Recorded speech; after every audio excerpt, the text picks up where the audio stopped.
Thank you everybody for tuning in. Hopefully we'll get some more people in here before the end of the event.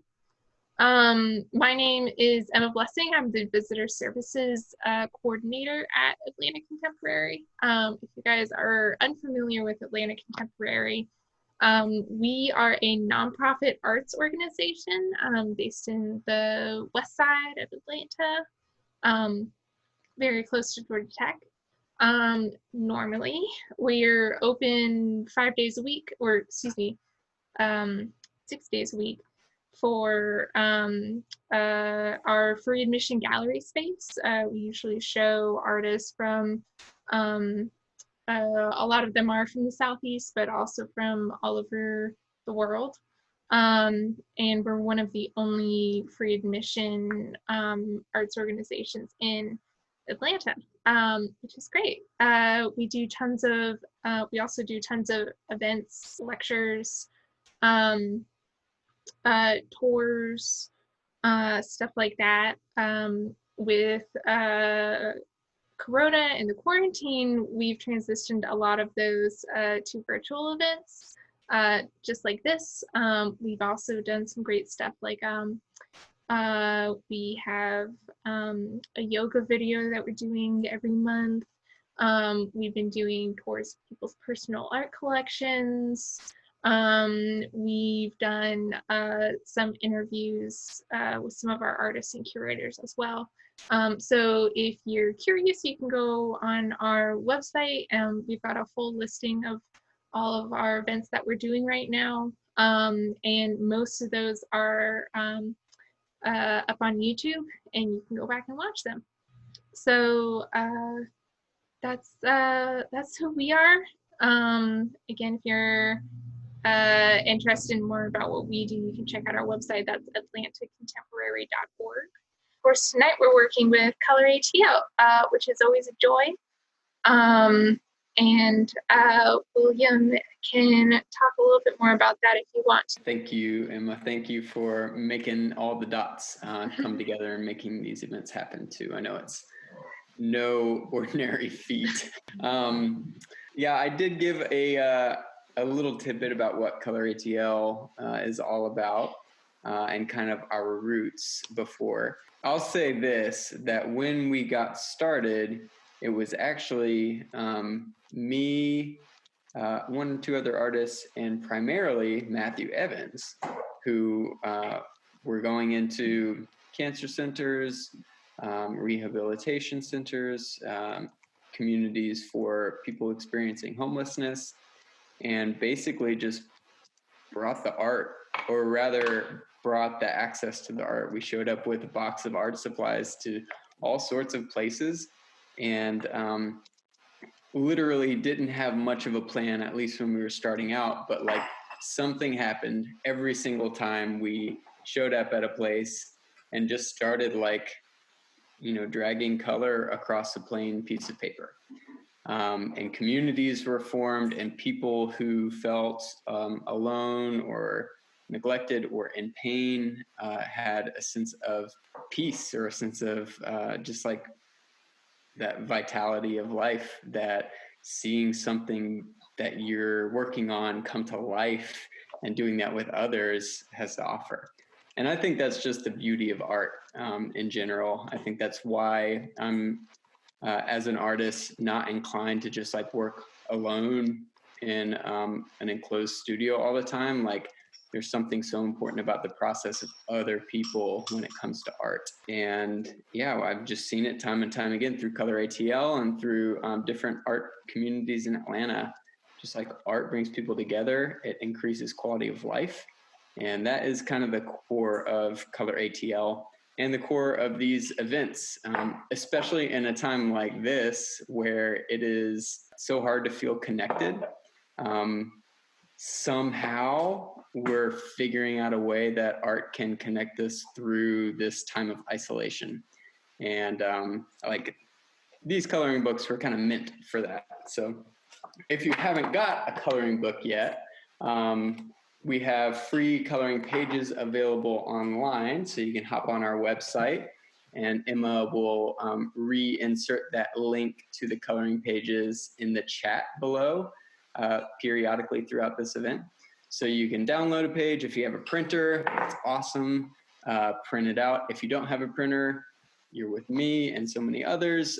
There are different coloring apps that you can download, such as PixArtColor or scrapart.com, and you can literally upload those pages and just color and see something blank come to life with color and vitality. So thank you all for taking time to just like have an intentional space to just relax and color and turn off the news and turn off the chatter and see something beautiful come through your hands. And then periodically throughout this night, we're gonna have probably every 10, 15 minutes, we're gonna have an artist share. Now, the very first artist tonight was actually gonna tune in from the Gambia in West Africa. And she had some technical difficulties with Wi-Fi in the Gambia. So her daughter is actually here, who goes by the color Sienna.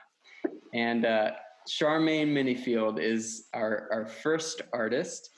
And Charmaine was actually in volume 2. So real quick, I'm just going to read her kind of like artist, her artist info or artist bio in volume 2. And then her daughter is going to share a firsthand experience growing up with an artist mom and what she knows of her mother's internal world and art world. And I'm sure it'll be just as good as a talk, if not better, than Charmaine herself.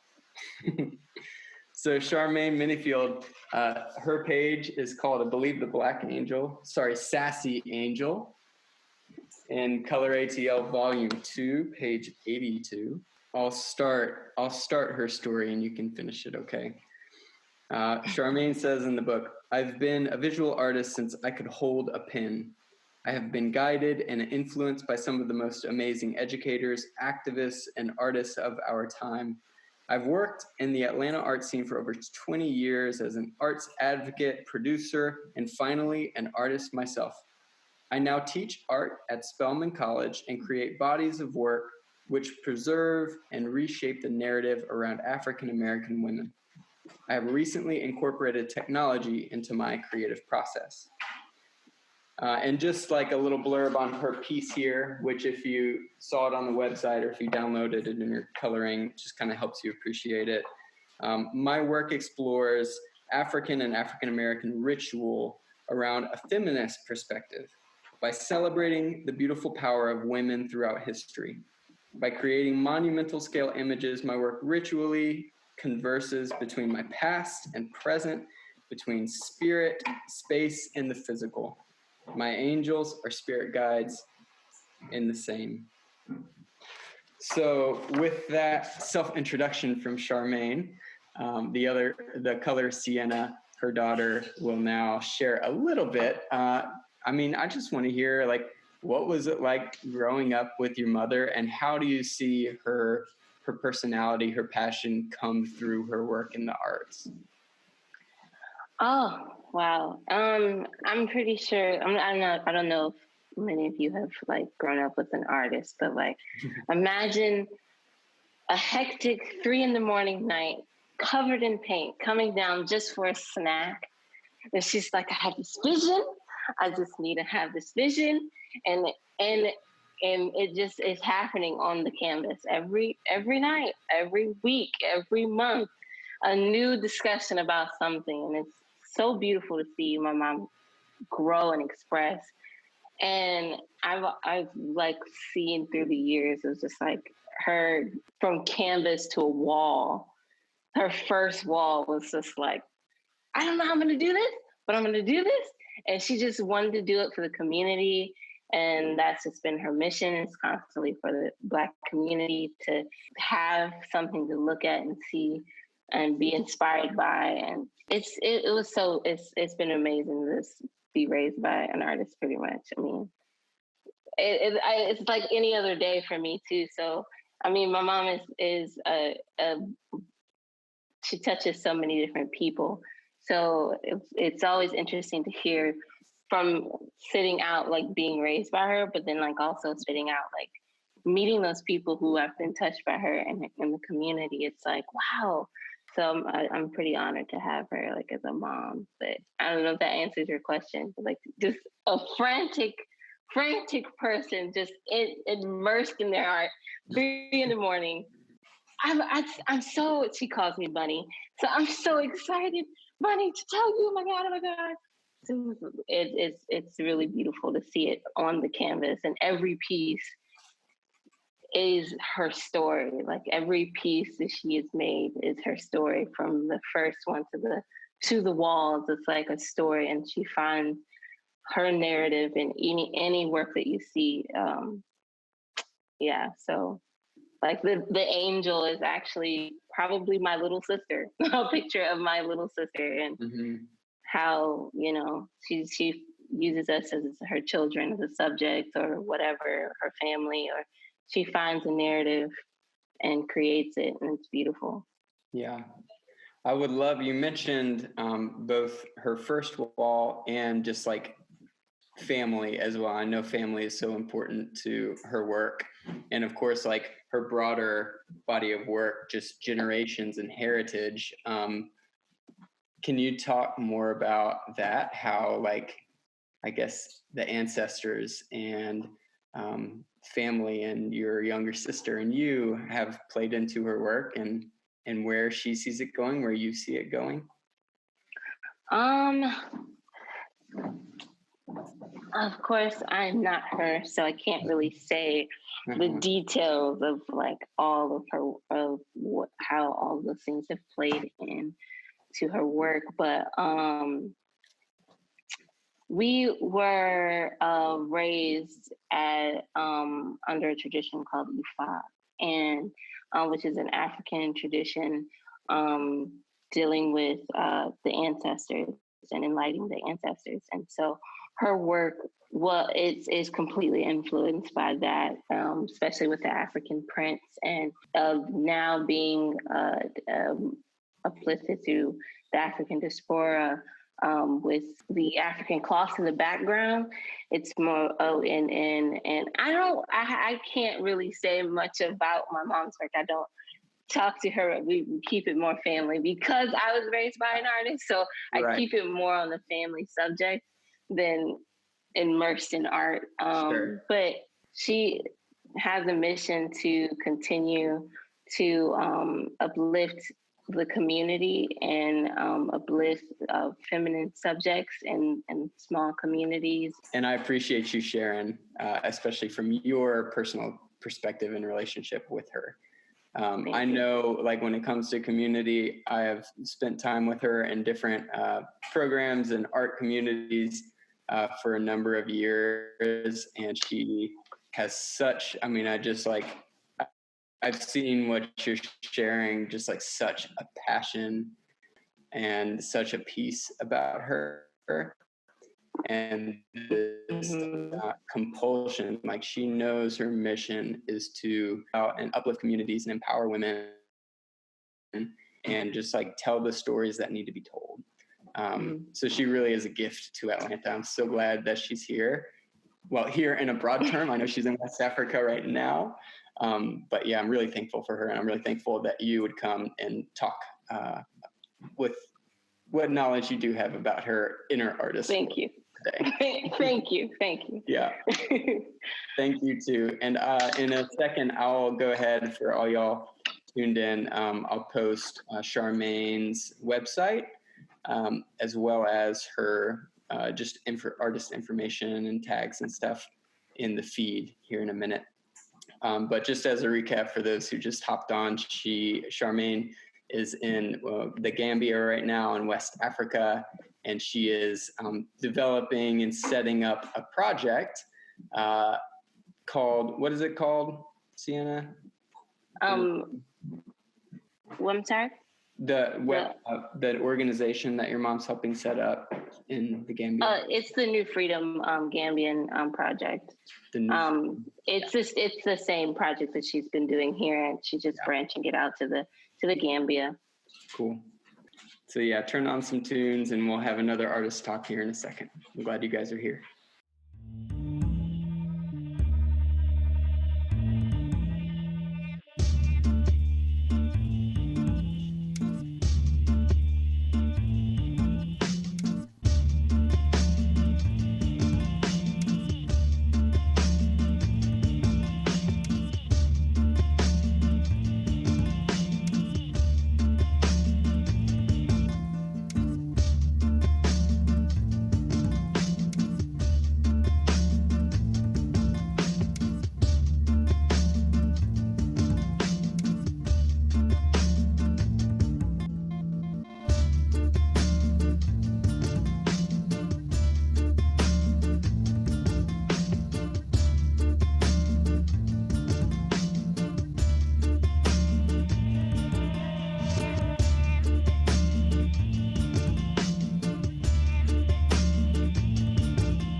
Hey everybody, hi to the new folks too. Hello Amber.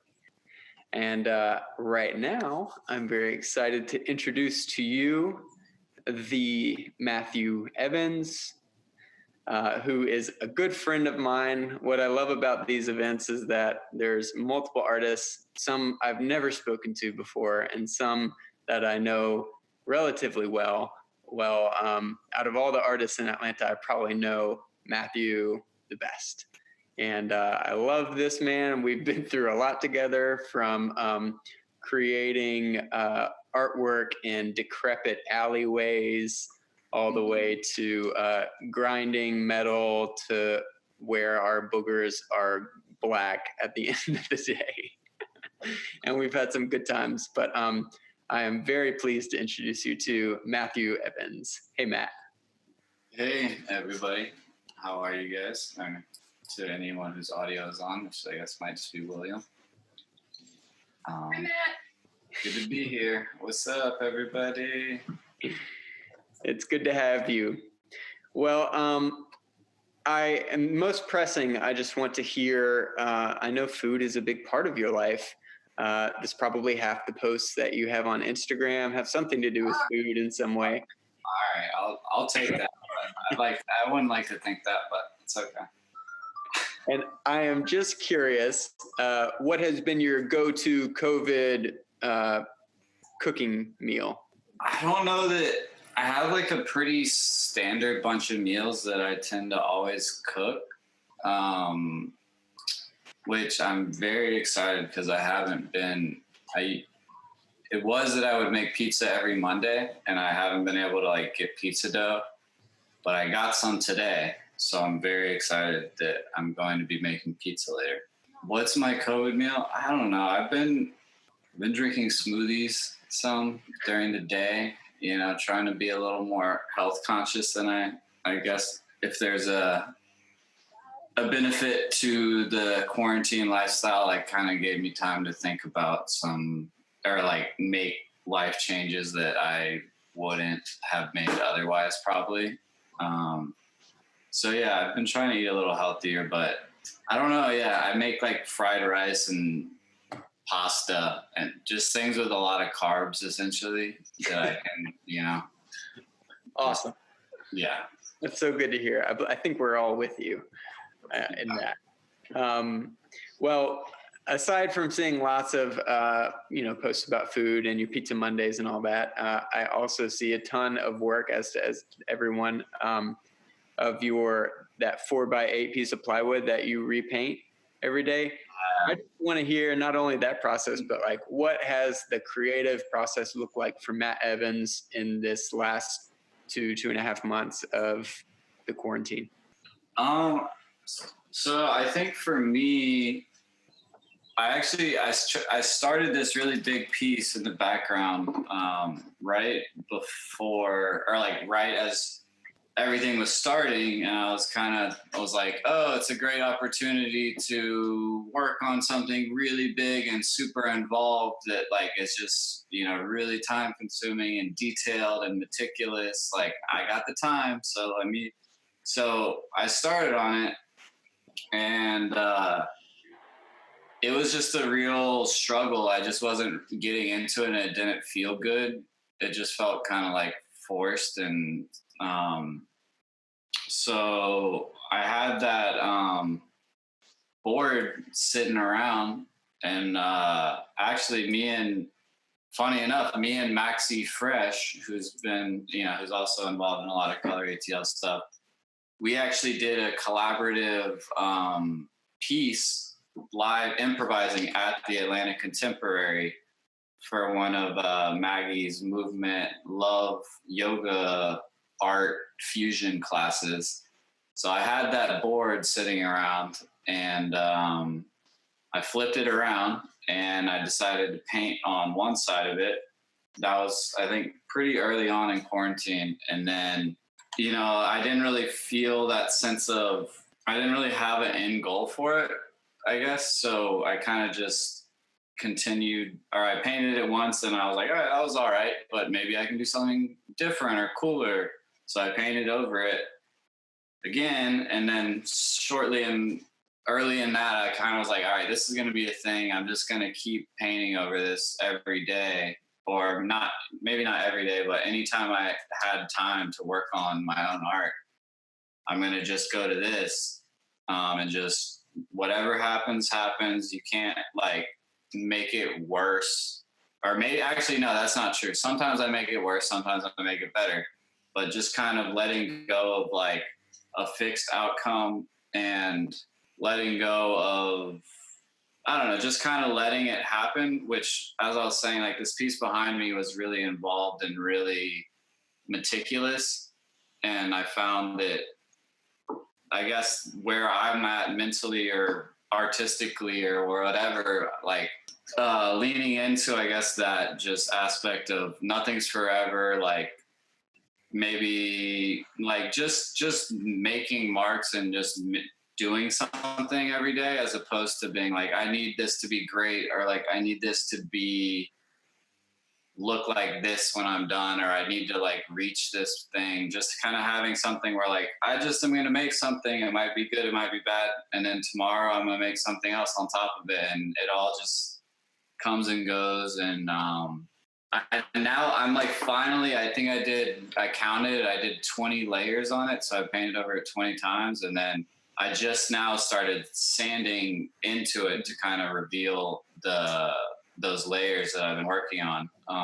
But now I'm kind of maybe on some new stage. I don't know. Like I try to, with my creative process, really just kind of like do whatever I'm interested in at the moment.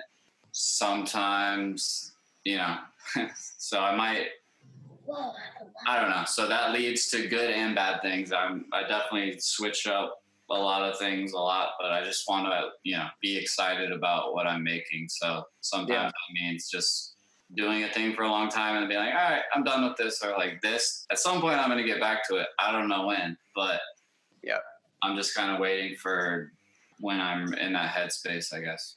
Yeah. Well, there's two things I really appreciate about what you're saying. One of which is, like, as an artist too, I realize how important it is not to put pressure on myself, or just like pressure on artists in general to like create masterpieces during this time, or be really productive during this time. Like, it's okay to just feel confused or unproductive or uninspired. And I think like there's got to be space for that. But I really appreciate too the fact that you have a place where you can like devote some creativity without having to feel like it's got to be up here, or this like perfect end product, or to make the client happy. It's just so good to have that like free flow release. And if it sucks, it sucks. If it's good, it's good. But like, I'm just getting it out. Totally. There's something therapeutic about that. Oh yeah, it's the best. I mean, I definitely think that's been really an important, like, I guess, whatever you want to call it, energy or style to like tune into, is that just right now, like, I probably have 3 or 4 pieces that are like super involved, kind of not like more realistic, highly complex, kind of rendering something, which like I really do love to paint that way, but it's not what I want to do right now, or it's not what like I feel compelled. Like, it feels counterintuitive right now to do that. Mm-hmm. Just being able to, I guess, let loose has been very beneficial, I would say. That's awesome. I think when it comes to letting loose, and you kind of alluded to it as you were talking last, you're always doing something you've never done before. And I am inspired by that and always appreciate seeing you share that sort of stuff. Tell us about the need as an artist to do new things. In your case, invent new brushes. What are your thoughts on that? I think my thoughts on that, I think it's personal in a way, because it's just all about what you feel compelled to do and what you're interested in. And some people have something that they do that they feel very, I mean, I think all artists in a way feel this urge to like, you know, advance, or like even if it's within whatever their thing is, they want to like propel themselves to be better in some way. But for me, I don't know what it is. And I think it's probably because I see myself as just a student, you know. I see myself as like, I don't think I've arrived at some certain place that is done. Like, I'm just in the process of being an artist.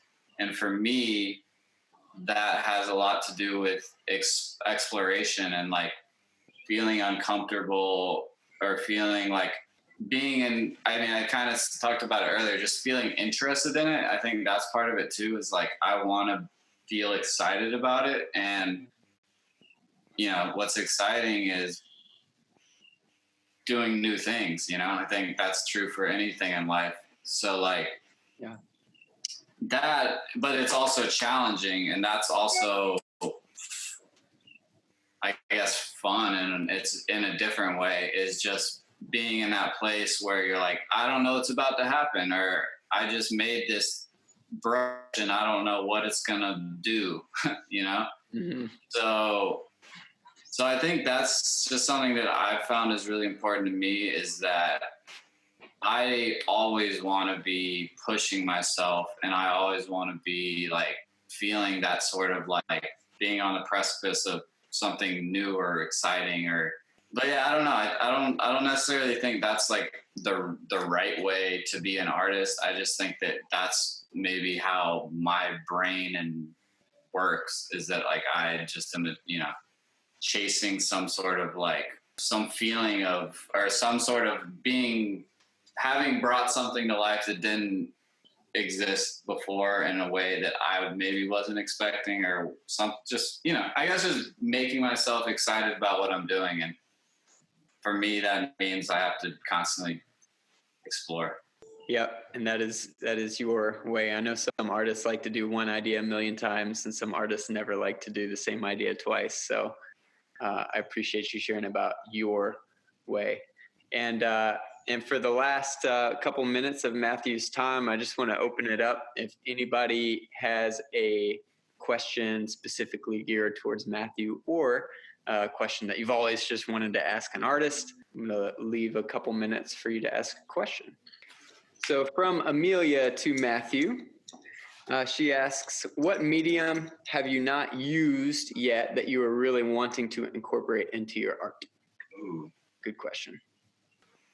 I think I've just started playing around with spray paint. Spray paint, and I guess I have used both spray paint and oil paint. But I feel like every medium offers something unique, and worth exploring. So I feel like I haven't explored either oil or spray paint to like, there's so much to learn in both of those mediums. So I think, and maybe gouache. I never really used gouache either, which I love watercolor and I love acrylics and I use them kind of together. So it's kind of makes sense for me to use gouache, but I don't. So yeah, maybe that as well. Amelia says gouache is good. It is. I'm wondering, Amelia, is this the Amelia I know? I know well. Yes. Amelia has a few of my pieces in her home. More than a few, actually. She's a very kind collector.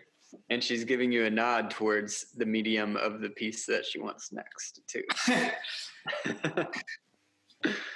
Well, thank you, Amelia, for your question. Thank you, Amelia. Matthew, thank you for being an artist. Thank you for creating in Atlanta and just being who you are. And thanks for taking time to share a little bit about your creative process tonight with us. Yeah, thank you for the opportunity. I really appreciate it. And thank you for listening to anyone who's here. Appreciate it. And I will go ahead and also add Matthew's information to the thread. So if you want to look up his work, you can. So I'll put down his Instagram as well as his website, and you can check out his work. And kind of like what he shared here, it's like there isn't any one thing. It is a beautiful array of different mediums and styles and tactics and techniques. So definitely check that out. Thanks. Here's a burger I painted yesterday. In one, I did it in like one brush stroke, like. Yeah, check out his story. He's been trying to do the kind of like Gerard. Yeah, Gerard Richter. He's amazing. Yeah. Look him up if you haven't. I dig that, man. That looks awesome. Appreciate it, man. Thank you. Yeah, so check that out. I'll post it now. Y'all keep on chilling, keep on coloring. If you want to turn on the music, you can. And in a couple minutes, we'll hear from Miss Monica Alexander. Bye, guys. Bye, Matt.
Miss Monica Alexander. Hi. Hello. How are you today? Good. How are you? I'm doing well. I feel like I'm better now than I've been all day. That's a good thing to be. Uh-huh. Thank you for tuning in. Hey, everybody. This is Monica. Hey, Monica. This is everybody. Hello, everybody. Shout out to my parents and my sister who are watching right now. Oh, yeah. Yeah. Are they in Atlanta or are they elsewhere? My sister's in Mexico City and my parents are in Houston. Awesome. Is there anything you'd share about your art with other people that you wouldn't share with them? Do we have to censor this conversation? No, my mom's the type of person, I had to tell her, I would like send her a picture of whatever I'm working on and she would like want to post it somewhere. So it's like an ongoing joke now that I'll send her a picture and she'll like ask if she can post it on Instagram. So no, yeah, I share pretty much everything with them when it comes to Awesome. my art. Awesome. Well, I am super excited to hear more about your art because while I've enjoyed it and appreciated it from afar for a long time, I don't know if we've ever had a long conversation and just like talked art. So this is a gift. Thank you for taking time to tune in. Thank you. Of course. Well, I can think of a million questions, but like as I read through what you wrote for ColorATL Volume 2, you say that art was the only thing that's ever made sense to you. Yes. What do you mean by that? Have you always been an artist? You always knew that this was the path? I was a terrible student, like really bad, and art kind of felt like the one thing I was really good at and I felt really confident in. Just like most artists, we just been kind of drawing our whole lives. And I think it was like in middle school when I really started kind of like thinking about what I wanted to do and kind of discovered the concept of art school and knowing that you could kind of do that. So I just remember my dad being like, just get through the next 4 years of high school and you get to go to art school kind of thing. So thankfully they've always been extremely supportive of that. But yeah, it was just kind of my escape from, having to study and writing. I don't even know how many essays, when I was in school. And my art teacher was always, extremely encouraging. And that's kind of when I really started developing the style that you see now. I was just one of those kids who kind of started drawing out like anime characters and like Disney and all these things. And you can probably kind of tell like how it went from there to where my work is now, style-wise, I guess. That's awesome. Yeah. Well, when it comes to, your story and growing up and your family that's here with us, like, how would you say that your family, your heritage, your, the family members that are on this chat right now, like how did that all influence your work? I guess both my parents, my mom's a teacher, but, she always kind of liked drawing. When I was growing up, I had like 2 drawings of hers in my bedroom. My dad's always been more of like a poetic kind of guy. And he always says that my sensitivity comes from him, which is probably true. I'm really the only artistic, quote unquote, one of my siblings, but yeah. And when it comes to my culture, being, Mexican, growing up in a Mexican household, I was always really exposed to kind of, you can kind of see it in my color palette and some of my work. Mexican folk art was a really, really extremely heavily influenced when it comes to my color palette. And I was lucky enough to grow up going to Mexico at least twice a year, as a kid, and just kind of being exposed to all of that. I think subconsciously really helped me. And especially kind of once I discovered my medium and felt really comfortable with it, I think that's when it kind of blossomed. And it didn't really happen until I moved to Atlanta that I just kind of started experimenting with other mediums and kind of landed on gouache. And I was like, wow, where was this color palette when I was in school? But yeah. That's awesome. When did you come to Atlanta? I moved to Atlanta June 2013, which is insane to kind of think about. Yeah, I moved to Atlanta January 2013. So oh, really? Twins. Yes, twinsies. 7 years almost. That's well, we're so glad you're here. What about Atlanta turned you on to gouache? Was that just happenstance that you found that here, or was it a particular instinct for artists? So I actually really hated gouache when I first used it. I had to use it in my color theory class when I was in school, and I hate chalk and that pastel-y kind of texture, and it really felt that way, but also I was just painting swatches with it. And so I didn't use it for a really long time. And I work at an art material store. And one of my coworkers, he, started seeing my work and he was like, I think gouache would do really, really well for you. And I was like, I don't like it very much, but okay. I saw, a few colors and I was like, I like those a lot, and bought a few tubes, and the rest is history. So good. Yeah. I owe it to him. Yeah, thank you, unknown art supply store coworker. Yes. I'm curious to hear more a little bit about the themes and the content behind your work. Yeah. I'm just wondering, because I think I know what a feminist is, but I don't know what an intersectional feminist is and how that plays into your work as well. Yeah. So I feel like most people, I didn't really discover, you hear, especially growing up as a woman, and as a younger girl, you hear the word feminist and you think like, oh, ew, I don't want to be associated with that, because I don't hate men, whatever. So I really started studying and researching it when I was in college, and it really spoke to me, and it really spoke to how I felt as an artist and wanting to use my art as a platform. And when I discovered what the term intersectional feminist, was, basically it means, and this is kind of how I feel about it, is everybody's a feminist. I guess things that are important to an intersectional feminist kind of umbrellas like everybody. And also one main thing is that we believe that trans women are women. And so, I, as a cis white passing woman, I kind of wanted to use that platform to kind of not necessarily educate people, but kind of bring it to the forefront. Mm-hmm. And I feel like I've been able to make a lot of connections. I've been meeting a lot more feminist artists here, in Atlanta, and when I was in school.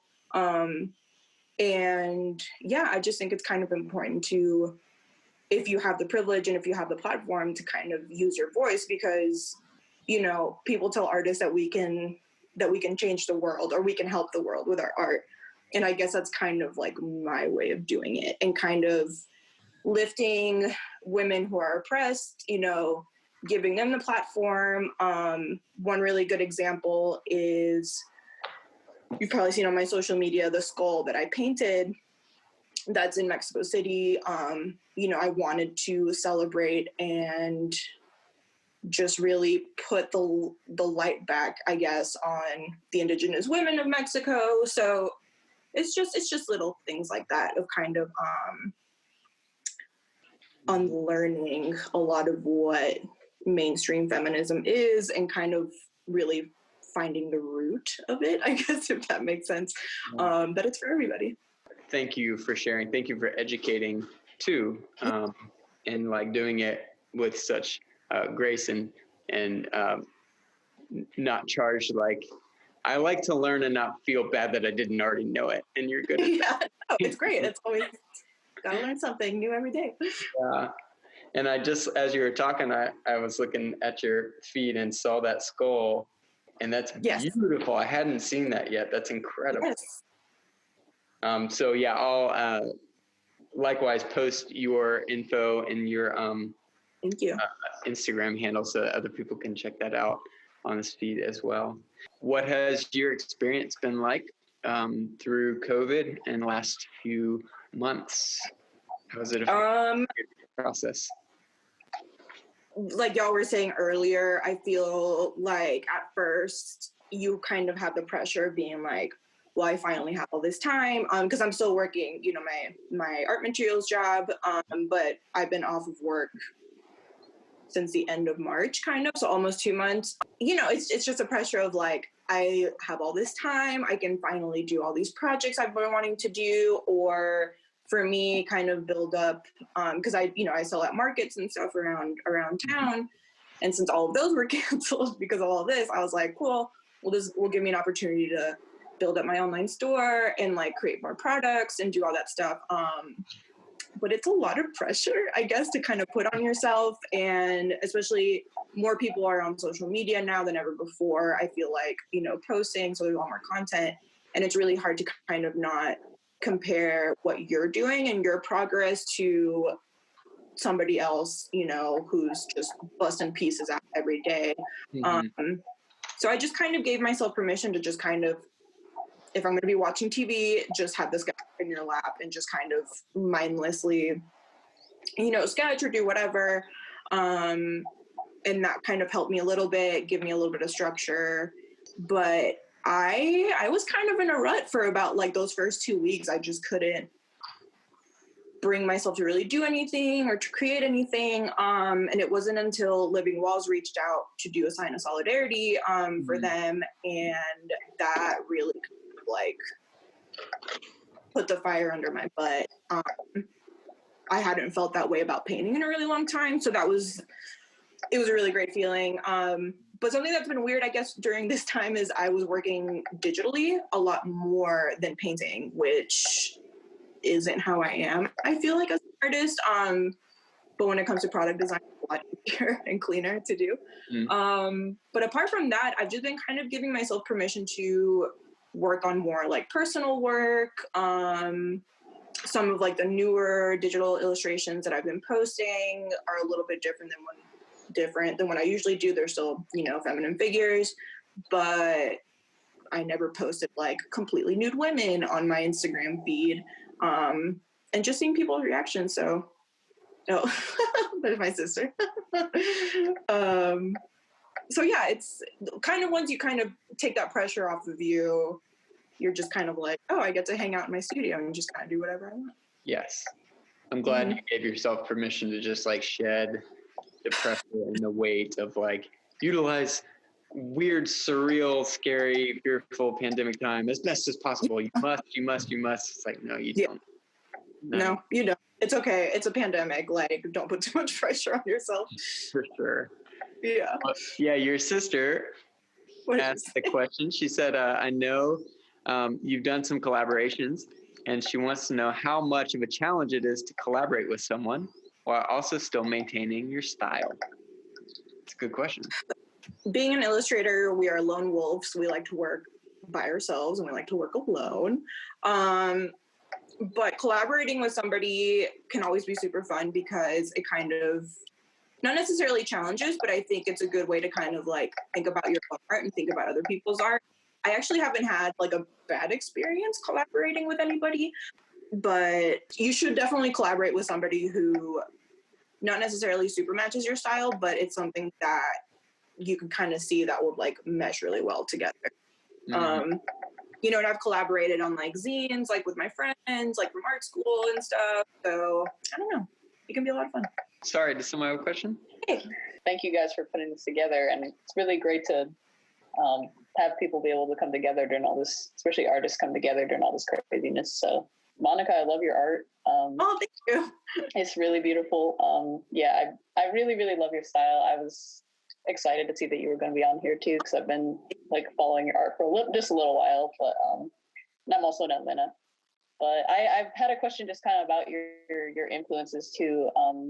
I would love to really like learn more about like indigenous Mexican art, and like, do you have any personal like inspirations that you I mean, like, or just sort of, even if you don't, like, just sort of like anything that you learned from it, particularly that you feel like was really cool, something cool that you kind of got from like studying it for a little bit.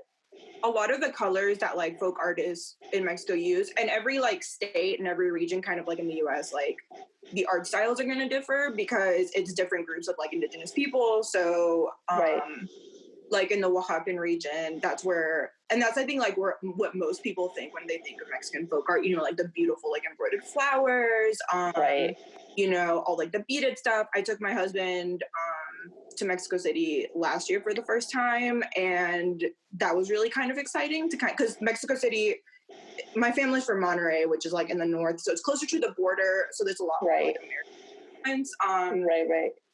But in Mexico City, you really, really get like the culture and the art and the food, like everything that you want. My sister moved there. I've been visiting a lot more often. So yeah, just kind of like I don't know, just the celebration of Mexican art and a lot of the imagery. I grew up Catholic, and a lot of like the Catholic imagery is really interesting to me. Yeah, for sure. Yeah, like the symbolism, and all that stuff is really, really interesting. I really like your like Our Lady of Birth Control piece. Like I thought that was really cool. Like I love people that Where that like comes conflict from. imagery and like not necessarily like invert it, but like just repurpose it for a new time. Like I like that a lot. I thought that was really cool. Yeah, because growing up Catholic, you have a bajillion saints, and they all stand for something. And so I've been thinking, I don't know if I should kind of like redesign her or what. She's a couple of years old now, but I love seeing people's reactions when they come across that print, and they usually end up buying it, which is fun.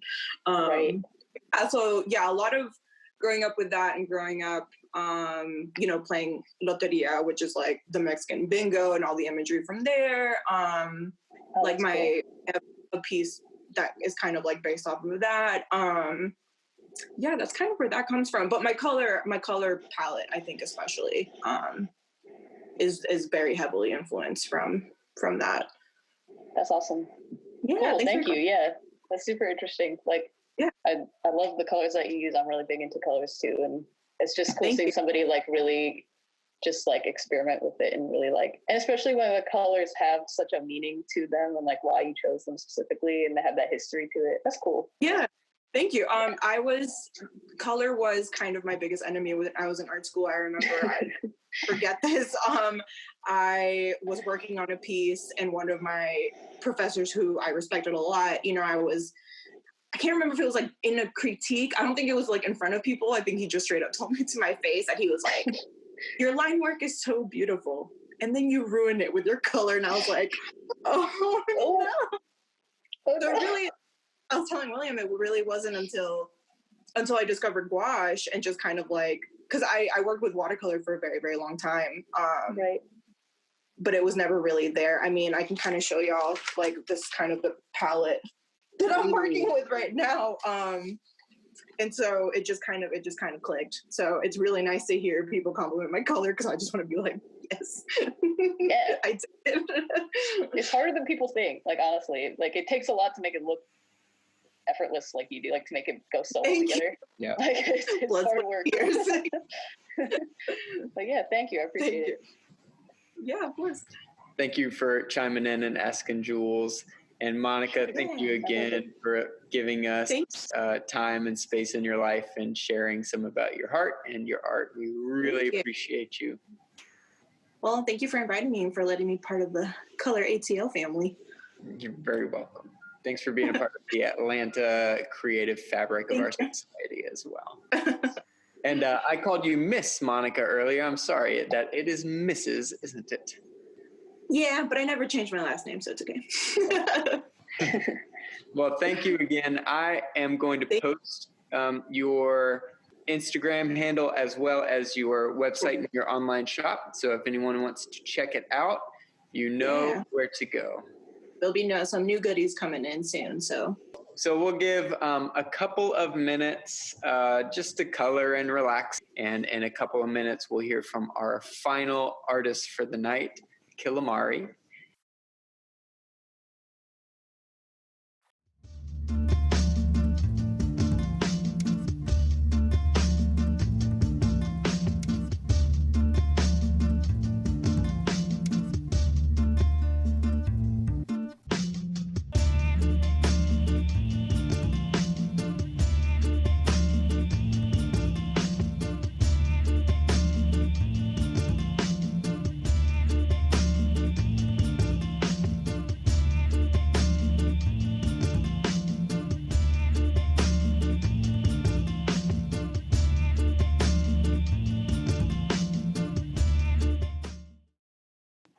All right, it's time for our last artist, the Killamari. Killamari, you there? Yo, what's up? Can you hear me? Can. Hello. Thanks for having me. What's up, dude? Do you have two separate screens going on here? Yeah, I got my phone. Like, I wish I could take a picture of how I set this up. It looks crazy. I got a selfie stick. It's weighed down with like this big piggy bank I got from Hong Kong market. If I move too much, this thing's coming down.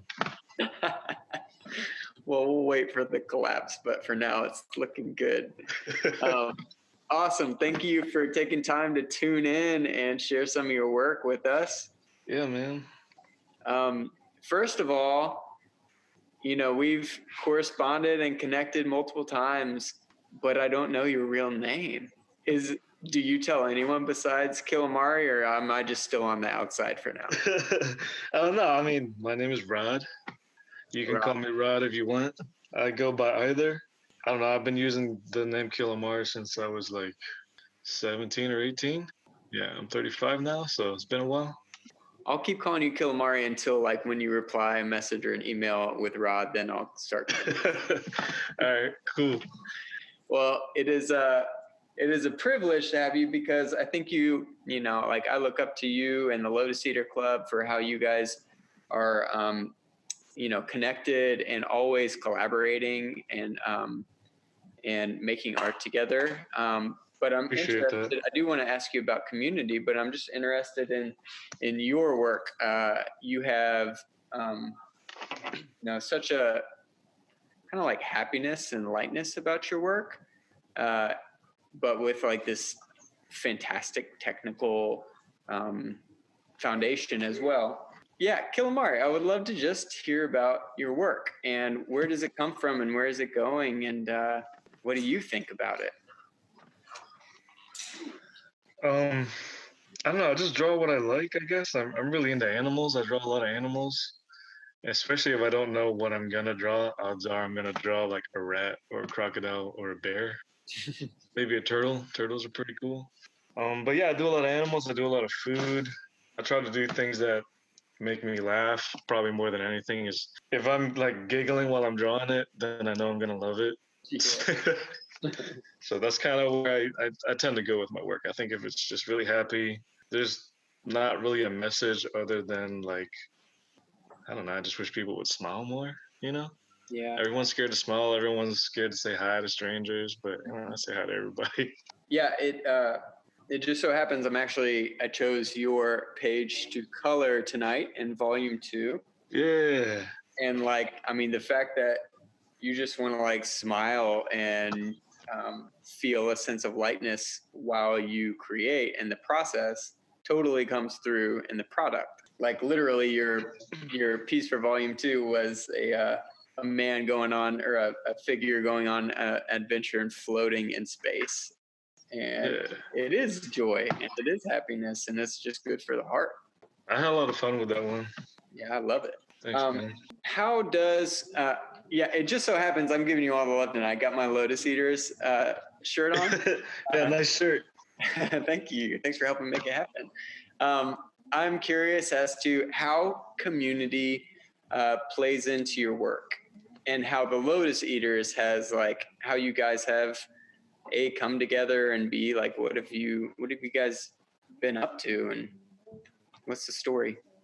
Yeah, well, we've been pretty quiet lately, obviously, because everyone's home. But I don't know. I'm not one of those artists who likes to. I keep hitting my phone. I'm not one of those artists that likes to draw by myself. I actually prefer drawing with people, even if we're not working on the same thing. But if I'm in a room full of other people who are also drawing, and that's kind of how Lotus Eaters started. We all hang out. Most of our crew, we actually work at the same studio. So we see each other all day and we collaborate and hang out and draw after hours all the time. We don't get sick of each other and we're just always doing the thing we like. That sounds like heaven. Getting involved with the community was just kind of like an extension of that, I guess, just bringing more people into it. Yeah. So who all is a part of the Lotus Eaters community right now? Is it ever growing or is it kind of a set number of artists? It's kind of a set number. We've grown a little bit over the years, but we've been 10 people for a while now. So the Pitoto is one of them. Courtney Hicks is one of them. Voyager Peacock, Jennifer Garcia, Kelton Ham, Do It League, Casey Rushton, Helen Choi, Ooster. Hopefully I'm not missing names. Every time I list it out, I feel I email everybody. I'm like, did I get everyone?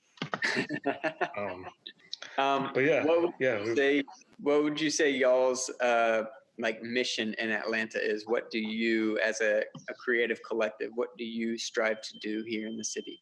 How we started was we put out some of this like augmented reality art drops back when we were all doing FAF-ATL a lot.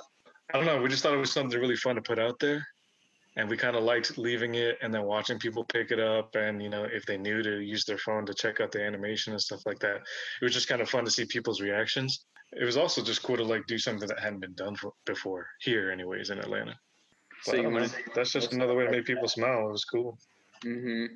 You mentioned it quickly as you were telling that last bit, but for those who don't know, can you explain what FAF-ATL is?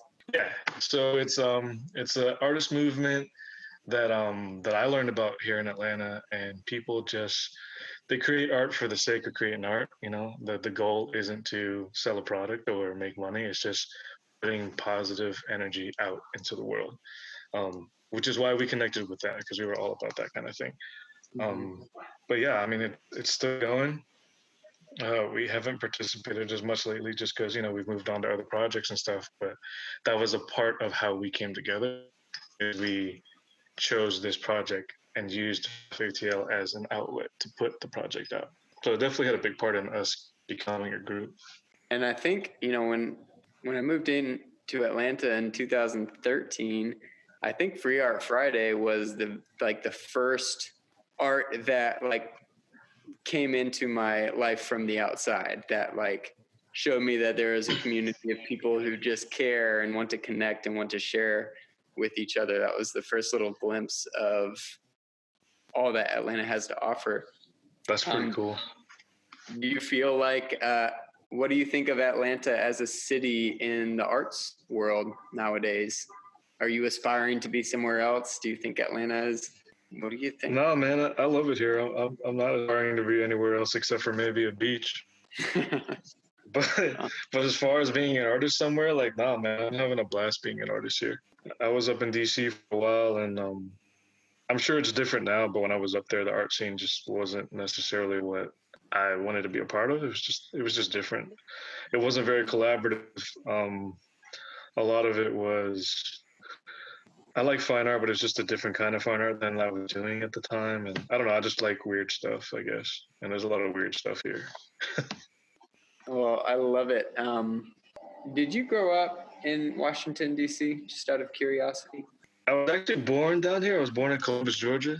And then my pops went to Georgia Tech and everything. But yeah, he got a gig up in D.C., and we moved up there when I was 2 years old. And we kind of moved around Northern Virginia, D.C. area. I lived in Falls Church for a really long time, Alexandria for a little bit. And by the time I was 17, I was going to school in D.C., studying animation. Oh, wow. Well, I think that plays into your work. Yeah. And then you've been down here for 10 years. Since 2007, a little bit longer than 10 years. Well, tell me, what is the most exciting thing for you to look forward to? Do you have anything on the horizon, or just an inkling of an idea or a new direction or project? Not a new direction, but a new project. Yeah, I'm gonna be hopefully starting my Living Walls mural soon. Oh, awesome! Just started talking to them again about trying to get a wall somewhere. I think we found one, but I'm not gonna say because I'm not positive yet. But that's the next thing, and I'm really pumped about that because I was really excited to get that grant and just be part of that Living Walls family, and I like what they do, so I'm really pumped about that one. That's probably the thing I'm most pumped about right now. That is huge. I cannot wait. Was that the Laura Cali grant? Was that a specific grant for Living Walls? grant? Yeah. Yeah. That's so good to hear. I cannot wait to see what happens, how it unfolds. I have a question. Hey, Rod. Hey, you. I don't know you at all. Don't know me. It's a total stranger. This is a total stranger here. I'm actually curious to hear more about I guess your own inspirations for your art, because I know we've hung out and talked about some art stuff before, but like I'd love to hear more about who inspired you to, or even like kind of how I was asking Monica too, like if there's any certain like cultural influences to your art that you really feel drawn to. Oh man, that's such a I loaded. know it's like a gigantic question. It's so loaded, but I'll start with a couple Take it of wherever artists you that I want. like, I guess. Yeah. I've always been really into Jamie Hewlett. Yes. Tank Girl, Gorillas, all that kind of stuff. Like I like to paint. I like to do digital illustration and I love spray paint. But I think like my favorite medium is something like I can always carry around with me. So like a sketchbook and a pencil, and like I'm good. And Jamie Hewlett's pencil drawings are just amazing. Like he throws color on it, but he doesn't need to. Like the lines carry the artwork. I think I tend to work that way too. Like I love color, but for the longest time I was terrified of coloring anything I did. So my color choices were super bad. So like I have a style I think that can carry itself just with the lines, or at least that's what I try to do. It definitely does. I mean, and then like the color just only adds to it. Like, yeah. Well, I just posted his Instagram handle as well as his website. So if you have any time on your hands, definitely investigate those. They do just bring joy. They do just show this magnificent flow and creative process and happiness that I think we all need. So Killamari, from me to you, I just want to say thank you for creating in Atlanta. Thank you for creating what you create. It is beautiful and it is important. Appreciate you. Thanks for having me. Thanks for having everyone else too. It was really good to see everybody. It's been a while. Amen. It's good to feel connected, kind of be together while we're kind of apart. This is a sweet gift. And thanks again to Atlanta Contemporary for hosting us, and Emma for connecting all the dots and helping logistically make this come together. We really appreciate you, and we need more of this for however long this lasts. Thanks, dude. For those who are comfortable sharing screens, last time it was really sweet for everyone to just hold up and show what you've been working on. No judgment and no grading scale, pure joy. Yeah, hook me up. I want to see. Everybody, not just me. Okay. Oh, yeah. Oh, look at that. Monica. Whoa. Flip my screen. Draw this alligator and crocodile thing this whole time. Oh, that's sick. Oh yeah. I like your alligator though. I can see him on there. Appreciate it. I dig your drawing too. Thanks. I love that. I just draw a lot of angry leaf boys. We got our neighbor Jeremiah. He wants to share his work too, real quick. You want to share yours? Yeah. Oh, let's see. Beautiful. Oh, I need you to color my stuff. That's awesome. And then he did another one too. You want to show him the first one you did? You had enough time to do two? Get out of here. Right? This kid. That's right. Neighborhood. We got a Leela brunette from Volume 1 too. Yeah, Leela. Nice. Mm-hmm. Whoa. Got a good sense of color. He was picking out those colors when Monica was talking. I was like, you got a predecessor model. Yeah, that's great. That's some nice stuff, yeah. Mm-hmm. Well, y'all, just because our time is up here doesn't mean you got to stop. Art is good. It heals the soul. It just gives us something positive to do with our energy. Hopefully we can have another virtual coloring night here in the next month or so, as often as possible during this very surreal time. But yeah, keep in touch with ColorATL and keep on the lookout for our website, our free coloring pages that we're posting. And if you're feeling anxious, stressed, confused, fearful, you're not alone. And we hope that art in some way, shape, or form can help you come through this and to do it together. We're all in it. So we love you. We appreciate you. And thanks to all our artists for carving out space and time, and all y'all for being with us tonight. We appreciate you. Peace, Thank guys. you, William. Bye, y'all. Peace out. Thanks, everybody. Thanks, guys. Take care. Bye. Take care. Thank you, guys. Y'all. Bye. I'm waving, but I forgot my camera's not even on my face. Same. See ya. Bye, guys. See you. Keep waving.